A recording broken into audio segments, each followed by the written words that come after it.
తాకట్లో ఉన్న బంగారాన్ని విడిపించి ఆ రోజున మార్కెట్ ధర కట్టి మిగిలిన డబ్బును మీకు అందిస్తుంది కొమ్మూరి గోల్డ్.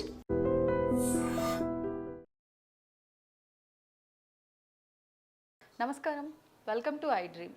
ధర్మ మార్గం విత్ విజిత కార్యక్రమానికి స్వాగతం.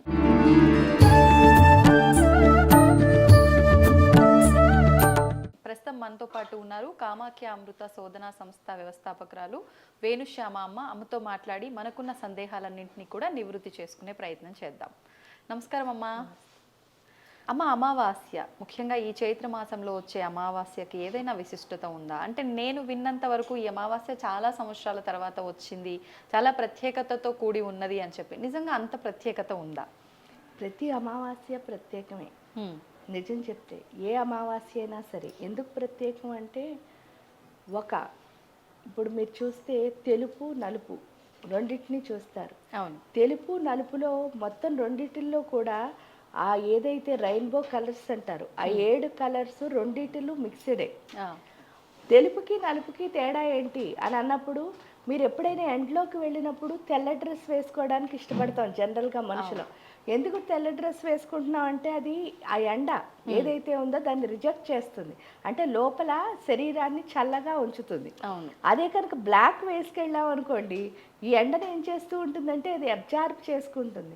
ఇక్కడ మనం గుర్తించాల్సిన విషయం ఏమిటి అంటే, అమావాస్య అన్నది అబ్జార్బర్. అంటే మొత్తం శక్తి అంతా దాని లోపల నిగూఢంగా ఉంటుంది. ఆ ఉన్న శక్తిని, అంటే ఇప్పుడు చూడండి, కనిపిస్తూ ఉందనుకోండి, ఎంత ఉందని మీకు తెలిసిపోతుంది. పౌర్ణమి రోజు అంతే, 16 కళలండి, ఇంత శక్తి ఉందండి, ఇదండి పౌర్ణమి ఇంత మంచిదండి మీకు తెలిసిపోతుంది. కానీ అమావాస్య రోజు ఏమవుతుంది అంటే, దాని లోపల ఎంత ఉందో మీరు ఫైండ్ చేయలేరు. అందుకే బ్లాక్ హోల్ అంటారు అమ్మవారిని. బ్లాక్ హోల్ అంటే అర్థం ఏమిటి అని అంటే, దాని లోపలికి వెళ్ళడమే కానీ బయటికి రావడం ఉండదుట. అంటే అంత ప్రేమ, అంత శక్తి. అది ఎప్పుడు తెలుస్తుంది అంటే, మీరు లోపలికి వెళ్ళిన తర్వాత. నిజం. జనరల్గా మనం చీకటి ఇష్టపడం, కానీ చీకట్లోనే అన్నీ ఉంటాయి వెలుగులో కంటే. ఎందుకంటే మనం ఫస్ట్ వచ్చింది చీకట్లోంచే. చూస్తే అమ్మ కడుపు చీకటే కదా, ఆ చీకట్లోంచే బయటకు వచ్చాం. బయటకు వచ్చి వెలుగులోకి రాగానే నిజాన్ని మనం వదిలేసాం. కానీ వెలుగు ఎప్పుడు మనకు కనిపిస్తున్న స్థితి, కానీ చీకటి ఎప్పుడు నిజం. ఓకే, అర్థమైందా? నిజాన్ని మనం తెలుసుకోగలం, ఆ నిజాన్ని మనం తెలుసుకోవాలి. అందుకే ఏంటంటే, చీకటిని ఎప్పుడు కాళీ అమ్మవారితో, గౌరీదేవితో పోలుస్తారు. నిజం వచ్చేసరికి ఏంటి అంటే లలితమ్మతో, అంటే ఈ పౌర్ణమి వచ్చేసరికి లలితమ్మ, శ్యామలాదేవి ఇలా. ఎందుకు అని అంటే, ఈ ఫామ్ ఒకటే అని మనం తెలుసుకోవడానికి. అంటే ఇది కనిపిస్తోంది, ఇది కనిపించటం లేదు. మరి పౌర్ణమి ఎందుకంటే ఇంపార్టెంట్ అంటారు. మనకు కనిపించే దాని నుంచి కనిపించని దాన్ని తెలుసుకోవడానికి పౌర్ణమి మనకి సహాయం చేస్తుంది. ఎలా అంటే, మీరు ఇప్పుడు విగ్రహాన్ని పెట్టుకుని ఎందుకు ఆరాధిస్తున్నారు ఏంటంటే, ధారణ లేకుండా ధ్యానంలోకి వెళ్ళలేము. ఫోకస్ కోసం. ధారణ అంటే ఏంటి అంటే ఊహ. ఇప్పుడు ఇది ఇలా ఉంటుంది, కాళీ అంటే ఇలా ఉంటుంది, లలిత అంటే ఇలా ఉంటుంది అని మీరు ఒక ఆకారాన్ని చూడకుండా నిరాకారంలోకి వెళ్ళలేరు. కాబట్టి మీకేం చూపిస్తుంది అంటే, పౌర్ణమి ఆకారం కింద అవుతుంది. ఆకారం కింద అయ్యేసరికి అమావాస్య ఏంటి? నిరాకారం. అంటే ఆ నిజాన్ని మనతో కలిపేది అమావాస్యే. అందుకని చీకటి అంటే చాలా మంది అమావాస్యని ఇష్టపడరు. కాబట్టి అమావాస్య ఎంత గొప్పది అంటే, సాధకుడికి చాలా గొప్పది అమావాస్య. ఓకే. అందుకే అమావాస్య రోజే ఎక్కువ సాధన చేస్తారు కూడా. ఎవరైనా సాధకులైతే వాళ్ళు రాత్రి కూర్చుని అమావాస్య రోజు చక్కగా వాళ్ళకున్న జపాలు, మంత్ర జపాలన్నీ చేసుకుంటారు. ఎందుకు అంటే, ఆ రోజే మనకి నిజం వైపు వెళ్ళే అవకాశం. ఎప్పుడైనా నిజం చూడడం అంటే, అబద్ధంలోంచి నిజంలోకి వెళ్ళడమే కదా సాధన అంటే. కాబట్టి అమావాస్య చాలా చాలా బాగా ఎందుకు పనిచేస్తుంది అంటే, పౌర్ణమి రోజు మీకు 16 కళలు కనిపిస్తాయి. అమావాస్యకి వచ్చేసరికి చంద్రుడు 16 కళ్ళు కనిపించవు, కానీ 16 కళ్ళు లోపల ఏమైపోతాయంటే కలిసిపోతాయి. ఆ కలిసిపోవడం వల్ల ఏంటి అంటే, మీరు తొందరగా దేన్ని రీచ్ అవ్వగలుగుతారు? నిజాన్ని. ఎందుకంటే మీకు దానికి భేదం లేకుండా అయిపోయింది. ఇప్పుడు మీరు ఒక పని చేస్తున్నారు, ఆ పని అంటే మీకు చాలా ఇష్టం.